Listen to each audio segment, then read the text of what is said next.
क्या कभी सोचा है कि जब हम इंटरनेट पर कुछ भी करते हैं, एक छोटा सा क्लिक भी, तो उसके पीछे क्या होता है?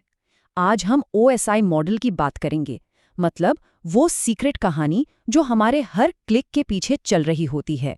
तो सवाल यही है, जब किसी लिंक पर क्लिक होता है, ठीक उसी एक पल में असल में होता क्या है?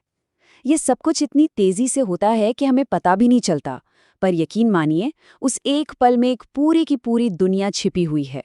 जैसे ही क्लिक होता है ना, एक 7 कदमों की अदृश्य यात्रा शुरू हो जाती है। नहीं, ये कोई जादू वादू नहीं है। ये एक बहुत ही सिस्टमैटिक प्रोसेस है, एक तरीका है जो हमारे सारे डिजिटल कम्युनिकेशन को मुमकिन बनाता है। तो चलिए इस यात्रा पर निकलते हैं, देखते हैं कि डेटा का एक छोटा सा टुकड़ा डिवाइस से निकलकर अपने डेस्टिनेशन तक कैसे पहुंचता है।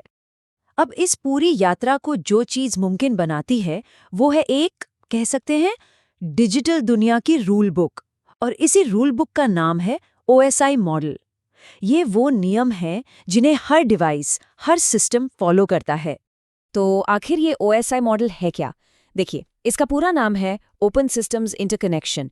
ये एक कंसेप्चुअल फ्रेमवर्क है, मतलब एक ऐसा स्टैंडर्ड तरीका जो ये पक्का करता है कि अलग-अलग कंपनियों के बनाए हुए कंप्यूटर और सिस्टम एक दूसरे से बात कर सकें। इसे एक यूनिवर्सल भाषा की तरह समझ सकते हैं। अच्छा, एक सवाल ये उठता है कि इस पूरे सिस्टम को लेयर्स में बांटा ही क्यों गया है? मतलब सीधे सीधे काम क्यों नहीं होता? वजह बहुत सिंपल है। ऐसा करने से ना नेटवर्किंग जैसी कॉम्प्लेक्स चीज को समझना, बनाना और सबसे जरूरी उसमें आई किसी भी गड़बड़ी को ठीक करना बहुत आसान हो जाता है। मतलब अगर कोई प्रॉब्लम है तो हमें पता होता है कि किस लेयर में जाकर उसे ढूंढना है। तो ठीक है, अब असली सफर शुरू करते हैं, डेटा की पैकिंग से। हम ऊपर से नीचे की तरफ चलेंगे, लेयर 7 से लेयर 1 तक, और देखेंगे कि कैसे हमारे डेटा को एक पैकेज की तरह शिपिंग के लिए तैयार किया जाता है।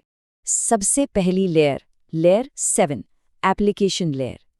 ये वो लेयर है जिससे हम और आप सीधे सीधे बात करते हैं, जैसे वेब ब्राउज़र खोलना, कोई ईमेल लिखना। हमारा डेटा, कह सकते हैं, यहीं पर पैदा होता है। इसके ठीक नीचे है लेयर 6, प्रेजेंटेशन लेयर। इसे आप डिजिटल दुनिया का यूनिवर्सल ट्रांसलेटर मान लीजिए। इसका काम ये देखना है कि डेटा सही फॉर्मेट में हो, उसे सिक्योरिटी के लिए इनक्रिप्ट किया गया हो और भेजने में आसानी हो, इसलिए उसे कंप्रेस भी किया गया हो। अब आती है लेयर 5, सेशन लेयर।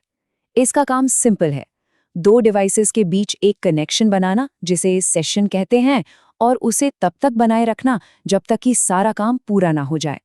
बिल्कुल एक टेलीफोन ऑपरेटर की तरह जो कॉल को कनेक्टेड रखता है। अब हम आते हैं एक बहुत ही जरूरी लेयर पर, लेयर 4, ट्रांसपोर्ट लेयर। ये क्या करती है? ये हमारे बड़े से डेटा को छोटे छोटे टुकड़ों में तोड़ देती है, जिन्हें सेगमेंट्स कहते हैं। और ये सिर्फ तोड़ती नहीं, बल्कि ये भी पक्का करती है कि सारे टुकड़े सही सलामत अपनी मंजिल तक पहुंचें, सही ऑर्डर में दोबारा जुड़ें, और हाँ, अगर कोई टुकड़ा रास्ते में गुम हो जाए तो उसे दोबारा भेजा जाए। इसके बाद है लेयर 3, नेटवर्क लेयर। इसे आप इंटरनेट का GPS समझ सकते हैं। यही वो लेयर है जो डेटा के हर पैकेट पर भेजने वाले और पाने वाले का IP एड्रेस चिपकाती है। और सबसे ज़रूरी काम, ये तय करती है कि डेस्टिनेशन तक पहुंचने का सबसे बेस्ट, सबसे तेज़ रास्ता कौन सा है। अब आते हैं लेयर 2, डेटा लिंक लेयर पर। जहां नेटवर्क लेयर पूरी दुनिया का रास्ता देखती है, वहीं डेटा लिंक लेयर सिर्फ लोकल सफ़र का ध्यान रखती है। मतलब एक ही नेटवर्क पर एक डिवाइस से दूसरे डिवाइस तक डेटा पहुंचाना, जैसे घर के राउटर से लैपटॉप तक। इसके लिए ये मैक एड्रेस का इस्तेमाल करती है, जो डिवाइस का लोकल फिजिकल एड्रेस होता है। और आखिर में हम पहुंच गए लेयर 1 पर, फिजिकल लेयर। ये वो सब कुछ है जिसे हम असल में छू सकते हैं। केबल्स, वाईफाई के सिग्नल्स, फाइबर ऑप्टिक्स, ये सब इसी में आते हैं। यही लेयर हमारे डिजिटल डेटा को असल दुनिया के सिग्नल्स जैसे बिजली या रोशनी में बदलती है, वंस और जीरोस के रूप में, ताकि वो सफ़र कर सके। तो हमारा डेटा अपनी मंजिल तक पहुंच तो गया, लेकिन कहानी अभी ख़त्म नहीं हुई है। अब यही सारी प्रक्रिया उल्टे क्रम में दोहराई जाएगी। जो डिवाइस डेटा रिसीव कर रहा है, वहाँ ये सब उल्टा होता है। डेटा नीचे से ऊपर की तरफ जाता है।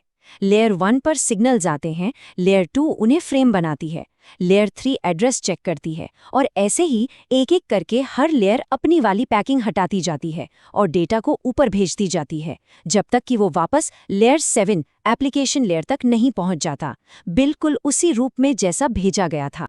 अच्छा, मानता हूँ इन सातों लेयर्स को लाइन से याद रखना थोड़ा मुश्किल हो सकता है। तो चलिए इसको आसान बनाने के लिए एक छोटी सी मज़ेदार सी ट्रिक देखते हैं। तो ऊपर से नीचे मतलब लेयर 7 से लेयर 1 तक याद रखने के लिए ये लाइन याद कर लीजिए, आज फिर से टेस्ट नहीं देना पड़ेगा। ए से एप्लीकेशन, फिर से प्रेजेंटेशन, से सेशन, टेस्ट से ट्रांसपोर्ट, नहीं से नेटवर्क, देना से डेटा लिंक और पड़ेगा से फिजिकल। सिंपल। यहाँ एक बहुत ज़रूरी बात है, OSI मॉडल जो है ना, वो एक थ्योरेटिकल मतलब एक कॉन्सेप्चुअल मॉडल है। ये हमें नेटवर्किंग को समझने में मदद करता है, लेकिन असल में जो आज का इंटरनेट है वो एक दूसरे ज़्यादा प्रैक्टिकल मॉडल पर चलता है, जिसे TCP/IP मॉडल कहते हैं। उसमें सिर्फ 4 लेयर्स होती हैं। तो सवाल यह है कि हम 7 लेयर वाला OSI मॉडल क्यों पढ़ते हैं? क्योंकि ये नेटवर्किंग को सीखने और किसी भी प्रॉब्लम को सुलझाने के लिए एक बेहतरीन रोडमैप है, एक गाइड है। तो ये थी हमारी एक छोटे से क्लिक की पूरी कहानी। हमने देखा कि कैसे एक मामूली सा क्लिक एक कितनी जटिल पर खूबसूरत प्रक्रिया को शुरू कर देता है। ये सब कुछ उन 7 लेयर्स के बारे में है, 7 अलग अलग हिस्से जो हमारे हर डिजिटल काम के लिए एक साथ बिल्कुल तालमेल में काम करते हैं।